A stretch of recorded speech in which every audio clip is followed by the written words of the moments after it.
స్థానికులకి ఏదైతే ఉందో గతంలో నెలకొక రోజు దర్శనం చేసుకునే వీలు కల్పించారు. ఆ తర్వాత గత 5 ఏళ్ళు దాన్ని రద్దు చేశారు. దాన్ని మళ్ళీ మేము పునరుద్ధరించడం జరిగింది. ఆర్టిఫిషియల్ ఇంటెలిజెన్స్ ఏదైతే ఉందో మొట్టమొదటి బోర్డు సమావేశంలోనే మేము నిర్ణయం తీసుకోవడం జరిగింది.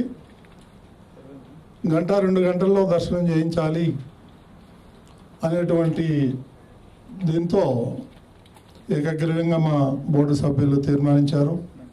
దాన్ని ఆసరాగా చేసుకొని గూగుల్ వారితోనూ TCS వాళ్ళతో కూడా మేము కాంటాక్ట్ చేశారు మన అధికారులు.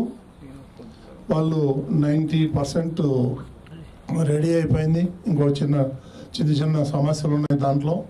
అవన్నీ చేసుకున్న తర్వాత 1-2 నెలల లోపల ఆర్టిఫిషియల్ ఇంటెలిజెన్స్ సిస్టమ్ ద్వారా భక్తులకి 1-2 గంటల్లో దర్శనం జరిగేటట్టుగా చర్యలు తీసుకోబోతున్నాం.